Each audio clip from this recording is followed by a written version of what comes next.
Hey peeps, so we're doing an unboxing today. I'm super excited about this. A wonderful friend purchased this deck for me and finally came in the mail, and so they sent it my way. This is the Baroque Tarot by I apologize if I butcher this pronunciation, Muci design. We are going to be unboxing it together. Everything is still wrapped up. I have not opened it. Just got it from the post office yesterday. I am a traveling witch today, and so I do not have my perfect seam ripper gift to open this deck, and I also don't have my acrylic nails on, so we will see how this goes. Let's see if I can open this. I might have to pause this video. Okay, there we go. So,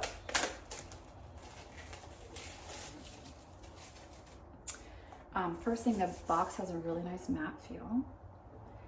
It's a typical, like I would say is right on par with like True Black and the Vinder Volume 2 Tarot size. As far as the box goes, it's got this beautiful gold embossing on the side, and this is the back.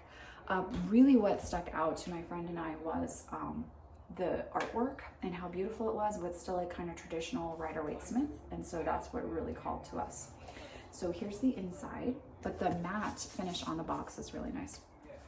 All right, so the inside says, this deck calls the user to care for their soul with much love, to open their heart and mind, to learn their lessons and better themselves, and to have faith that all will unravel as it should. So that's the little inscription there. So this was a independently created deck. And there was I don't know if it was Kickstarter or how they funded it, but my friend ended up funding it for both of us. So that is how we purchased the deck. I am not sure if it is available for purchase at this time. If it is, I will put the link in the description box. As always, you guys know that. Here is the image on the inside.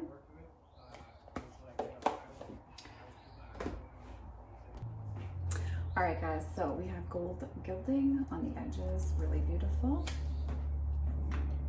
Let's see, the card size, what do I have here? Similar, a little bit bigger than the traditional Rider-Waite-Smith. Let's see how she feels. Ooh, I like, okay, so the cardstock is not matte, which you guys know I'm a little low-key obsessed with right now, but it's a nice, like it's gonna break in well, and it's not too slippery. It's still, well, I would say it's kind of matte. I don't know, guys, right? Like I would call that matte. All right. Here we go. Let's look at the imagery together, guys. So, oh, I love the Magician. Oh, guys, I don't know. Kind of like this deck. We haven't even looked at the guidebook yet. I just went straight into the deck itself. Yeah, so it definitely is a little bit more matte than having that like shine or that sheen to it. There's the High Priestess. It's an interesting choice there for the High Priestess, huh, guys? Okay, we have the Empress. There's the Emperor. Oh, I'm kind of really looking forward to reading this, actually.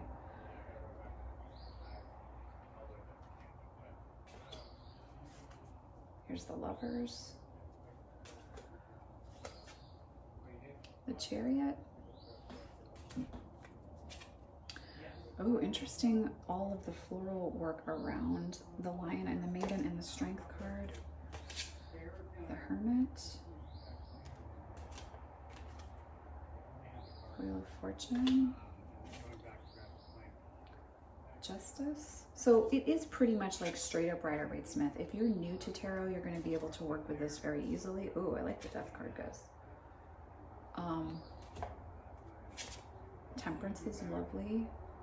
But it's got just that little bit of like that, again, that Baroque art aesthetic feel to it. Ooh, the Devil is really interesting.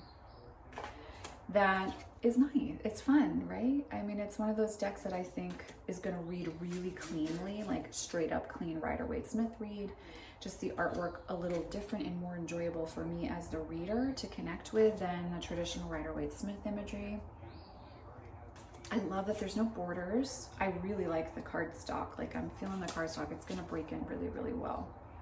Okay, so now we're moving into the minors.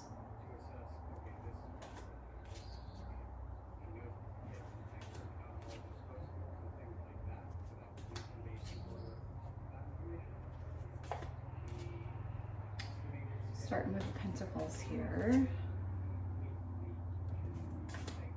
Don't know that I love the suit of Pentacles as much as I liked the majors, but I love that they're not pips.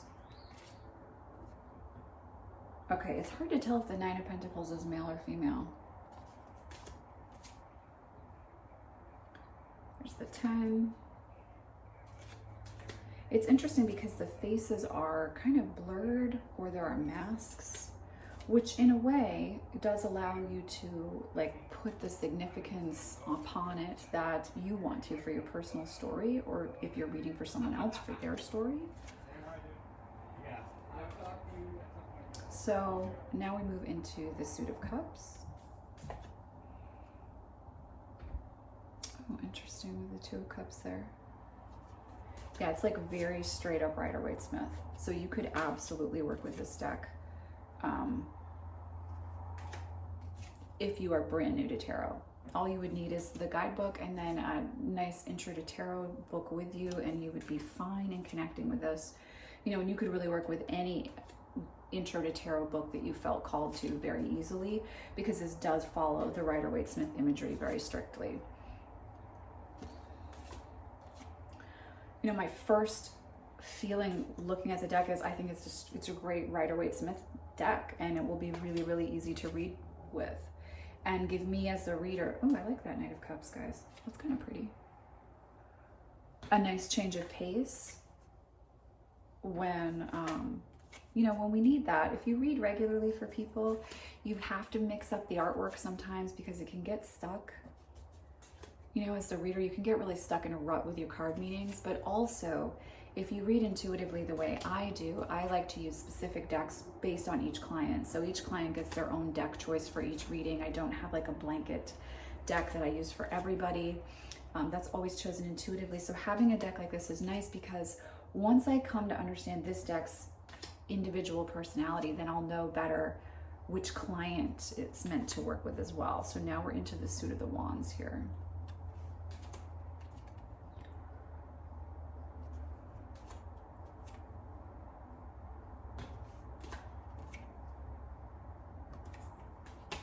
Oh, I like the Knights in this deck a lot.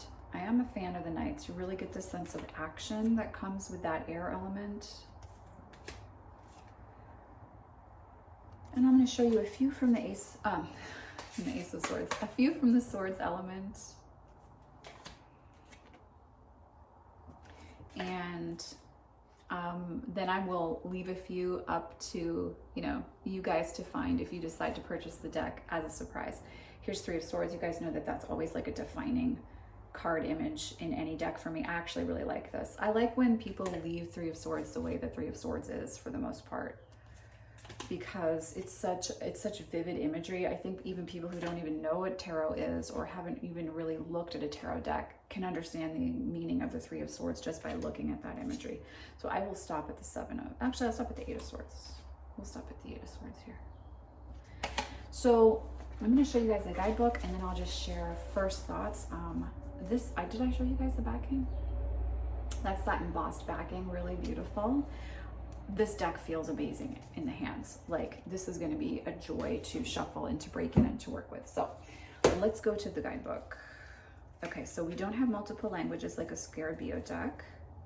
You can see that there's the card representation here in color, which is really nice. There's upright and reversal meanings, and then there's a paragraph each to further clarify the meanings. There's also planetary associations, which is nice if you're new to tarot. So you guys hear me talk about the astrological and planetary associations with the tarot cards. If you are feeling a little confused about that, this can be a guidebook that can help you with that. Okay, so there's card spreads.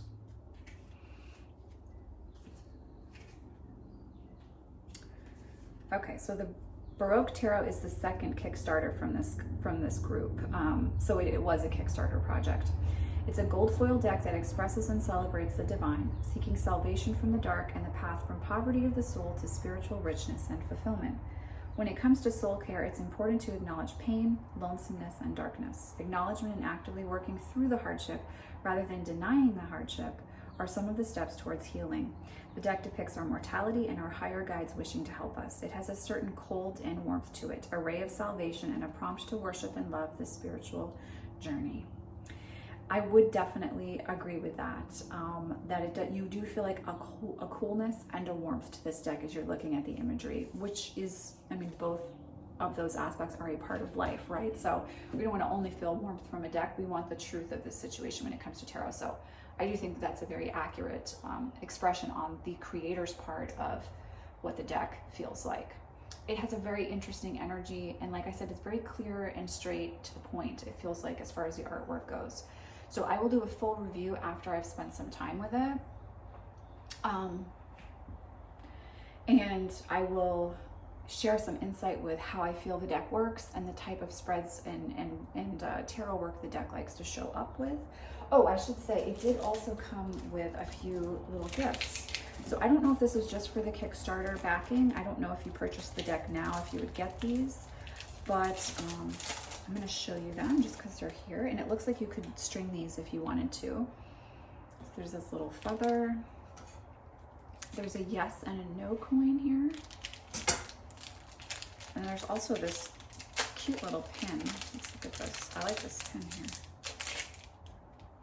There's that really beautiful floral pin there as well. So those are really nice. If you are someone who likes to use yes and no coins for clarification in a reading, then that's definitely a great addition to have. So that was our unboxing of the Baroque Tarot. Thank you guys for joining me. I am sending you, as always, so much love and many blessings. I'll see you in the next video.